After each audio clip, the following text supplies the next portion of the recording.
आज का हमारा टॉपिक है ट्रिगोनोमेट्री। इसके हम आज बेसिक्स पढ़ेंगे। क्या है ट्रिगोनोमेट्री, किस चीज पर बेस्ड है, तो हम सबसे पहले जानेंगे। जैसे कि हमने पहले भी बेसिक्स में जाना है, तो हम थोड़ा सा आज और बेसिक्स के बारे में चर्चा करेंगे। अगर ये ट्रिगोनोमेट्री के बारे में बात करते हैं तो सबसे पहले हमें बात करनी होती है ट्राइंगल की। ऐसा ट्राइंगल जिसका एक एंगल 90 डिग्री हो उसे कहा जाता है right angle triangle.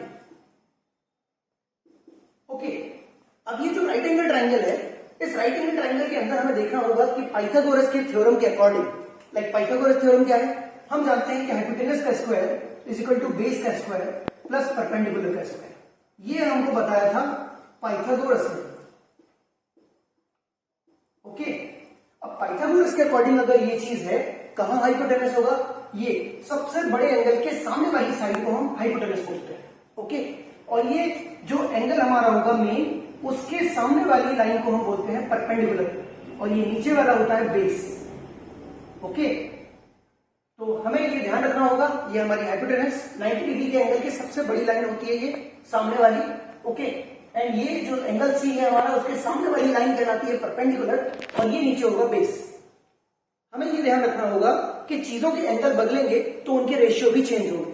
Trigonometric ratio के बारे में अगर चर्चा करें तो आपने नाम सुना होगा साइन, कॉस, टेन,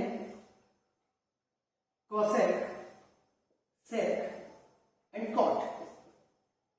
अब आप कहेंगे कि सर साइन थीटा होता है, कॉस थीटा होता है, टेन थीटा होता है, तो थीटा क्या होगा? थीटा हमारा होगा एंगल, जहां पर एंगल क्या है, एंगल होगा यहां पर थीटा।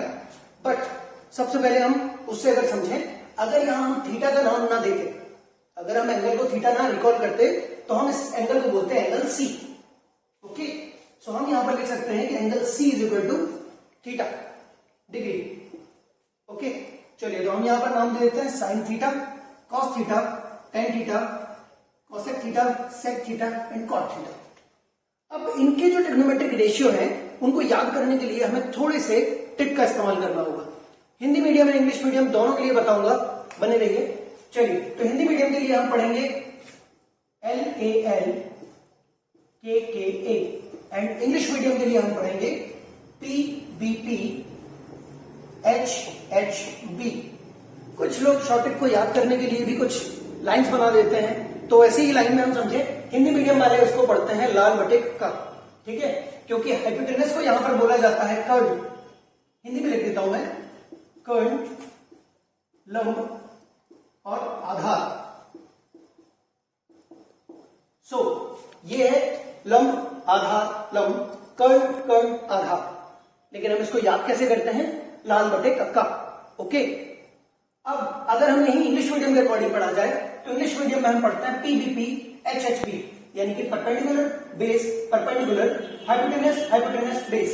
बट इंग्लिश मीडियम में भी कोई ना कोई एक शॉर्ट ट्रिक तो होगी, तो इंग्लिश मीडियम में हम बोलते हैं पंडित बद्री प्रसाद हर हर भोले। ओके, यही लाइन को हम यूज करेंगे, और इस तरीके से हम इसके ट्रिग्नोमेट्रिक रेशियो निकालकर जानेंगे कि साइन थीटा कॉस थीटा इनकी वैल्यू होती क्या है। ओके, चलिए, साइन थीटा में अगर मैं देखूं इस टेबल के अकॉर्डिंग, तो सबसे पहले होता है साइन थीटा। सबसे पहला perpendicular upon hypotenuse, perpendicular upon hypotenuse, यानी कि side AB upon AC। Okay, अगला आता है कॉस थीटा। ये बीच वाली लाइन देखेंगे, बेस अपॉन हाइपोटेनस, बेस यानी कि BC एंड हाइपोटेनस AC, तो हम यहां लिखेंगे BC अपॉन AC।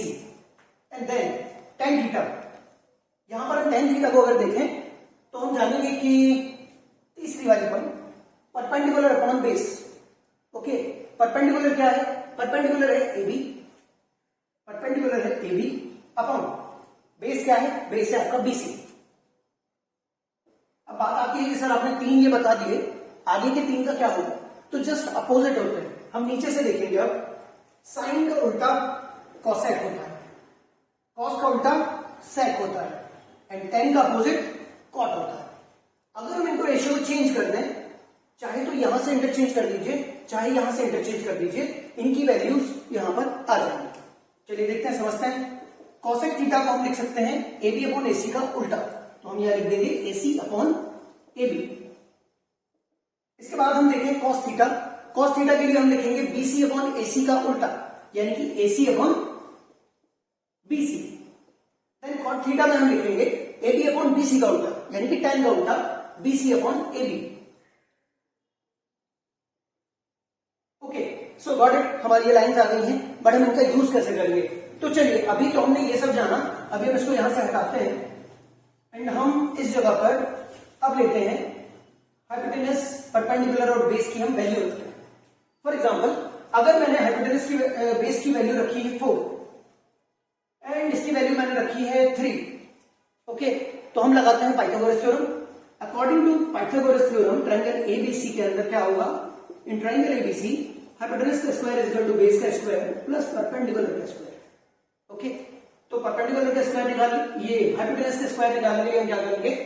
4 बेस है, बेस का स्क्वायर प्लस 3 का स्क्वायर, इधर 4 4 16, 3 का स्क्वायर 9, हाइपोटेनस का स्क्वायर 16 प्लस 9 हो जाएंगे 25 और hypotenuse is equal to under root 25 that called 5। Okay, तो यहां पर ये लाइन हो गई 5, यानी कि हमें सारे रेशियोज पता चल चुके हैं बाय पाइथागोरस थ्योरम।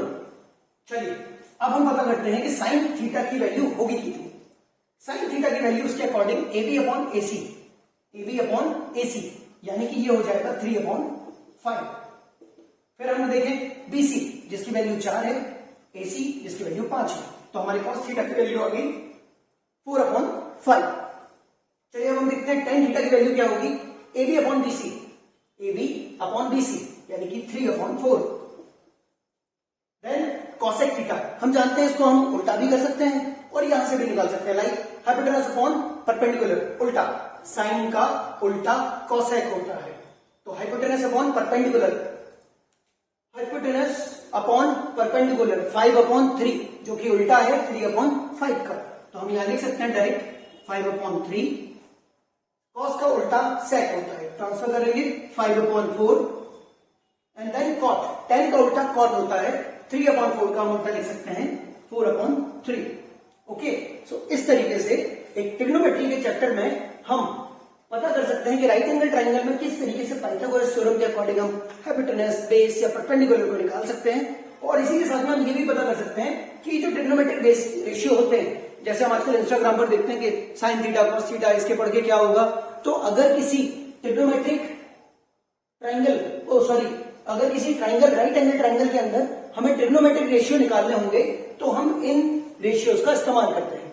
ओके, बाकी इंजीनियर्स ये जानते हैं कि इनका क्या सही यूज है, तो ये मैथ का टीचर आपको बता रहा है कि ये सब फालतू नहीं होते हैं, इनके भी कई सारे यूज हैं।